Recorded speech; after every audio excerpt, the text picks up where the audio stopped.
যিনি শুয়ে আছেন সাল্লাল্লাহু আলাইহি ওয়াসাল্লাম বলেন ওয়াইলুল লিল আরব ওয়াইলুল লিল আরব মিন শাররি কদ ইখতারাব। আরব জাতির জন্য ধ্বংস, আরব জাতির জন্য ধ্বংস। কি ভয়ঙ্কর ফিতনা ধেয়ে আসছে ওদের দিকে, কি ভয়ঙ্কর ফিতনা ধেয়ে আসছে। এবং তিনি হাতের ইশারা করে দেখালেন এইভাবে যে আজকে নবীজি বলছেন 1400 বছর আগের কথা, 1445 বছর আগের কথা, 1445 বছর আগে নবীজি বলেছেন আজকে ওই সময় আজকে ইয়াজুজ আর মাজুজের যে দেয়ালের কথা মনে আছে?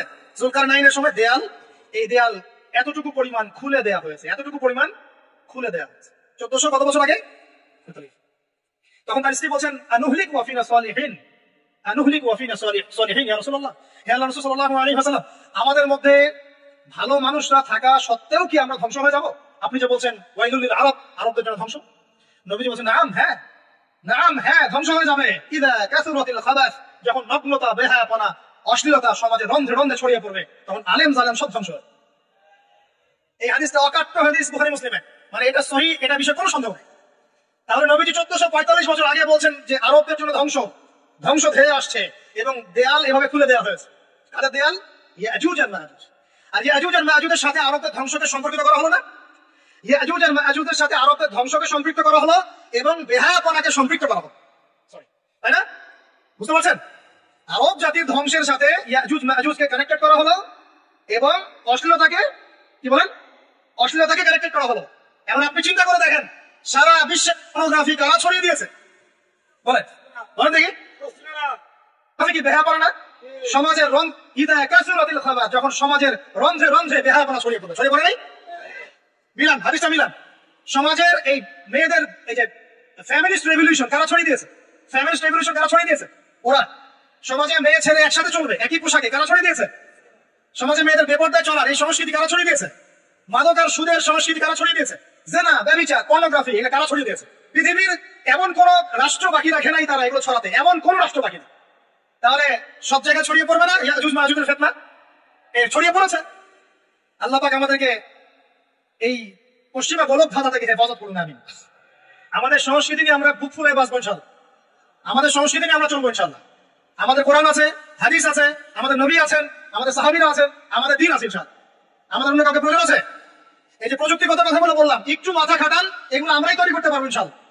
সব ভেবে সাজানো যাবে ইনশাআল্লাহ তাআলা। আল্লাহ পাক আমাদেরকে বোঝার তৌফিক দান করুন। তাহলে 1 নাম্বার কি বলেছিলাম ভাই? ইলম অর্জন। 2 নাম্বার ইলম অনুযায়ী আমল। আর এই আমলটাকে শুধু ব্যক্তি জীবনে না, জীবনের সব ক্ষেত্রে আল্লাহ কবুল করুন। 3 নাম্বার নিজের পরিবারের যত্ন নিন। নিজের ইলম অর্জন করেছেন, আমল করছেন, এখন অনেক বড় বড় কথা অনেকে বলবে, আগে পরিবার ঠিক করেন। আগে কি করবেন? ব্যাস, পরিবার বলতে আপনার স্ত্রী সন্তান। কারণ বাবা মাকে দাওয়াত দেওয়া যাবে, বাবা মাকে গালমন্দ করা যাবে না, বকাঝকা করা যাবে না। বাবা নামাজ পড়েন, আপনি কি মাটি দিতে পারবেন? মা নামাজ পড়েন, আপনি কি মাটি দিতে পারবেন? পারবেন না। তবে এই যুগে কিছু হতভাগা আছে, এরা বাপ মাকে গায়ে হাত তোলে না। এই যুগে এমন কিছু হতভাগা ছেলে মেয়ে জন্ম হয়েছে, আল্লাহ মাফ করুক, এরা পিতা মাতার সাথেও কি জঘন্য আচরণ করেন। পিতা মাতা দোয়া নিবেন, যাদের সাথে পিতা মাতা দোয়া থাকে জীবনে সফল হবে ইনশাআল্লাহ। যার সাথে পিতা মাতা দোয়া নাই, অবস্থা খারাপ, আল্লাহ মাফ করবে আমাদেরকে। এখন পরিবার বলতে আপনার স্ত্রী সন্তান প্রথম প্রায়োরিটি পাবে। আর পিতা মাতাকে আপনি দাওয়াত দিবেন, নসিহত করে বোঝানোর চেষ্টা করবেন। আপনার সন্তান যদি 10 বছর বয়সে নামাজ না পড়ে, তখন তাকে আপনি পিটাতে পারবেন, কিন্তু আপনি বাবাকে পারবেন। আর পরিবারের কিছু বিষয় এটা আপনি পাবেন প্যারেন্টিং বইয়ের মধ্যে। আর আল্লামা তাকি উসমানী দামাত বারাকাতুহু শাইখের একটা কিতাব আছে, ইসলাম ও পারিবারিক জীবন। ইসলাম ও পারিবারিক জীবন, এই বইটা পড়লে আপনি অনেক কিছু জানতে পারবেন। আমি ডিটেইলস বলে দেওয়ার সময় পাচ্ছি আজকে। এক কথায় পরিবারের মধ্যে তাওহীদ থাকবে, শিরক থাকবে না, ঠিক আছে? পরিবারের মধ্যে সুন্নতের চর্চা থাকবে, কোনো বেদাত থাকবে না। পরিবারে হালাল রিজিক থাকবে, কোনো হারাম ঢুকবে না। পরিবারের বিয়ে করব যখন দিনদারিতা দেখে মেয়ে চুজ করবো, সৌন্দর্য, শ্বশুর, টাকা পয়সা দেখে নয়। হ্যাঁ, সৌন্দর্য থাকতে পারে, সৌন্দর্য থাকলে নূরুন আলা নূর, আরো ভালো। কিন্তু যদি মেয়েটা এই যে আমাদের এখনকার সুন্দরী বলতে আপনারা যাদেরকে বোঝেন, নাম নিচ্ছি না, তাদের মতো সুন্দরী নাও হয়, মন খারাপ করার কিছু নাই। এগুলো সব আর্টিফিশিয়াল সুন্দর। কি সুন্দর? আসল সৌন্দর্য হচ্ছে কলবে। আসল সৌন্দর্য কোথায়? কলবে। আর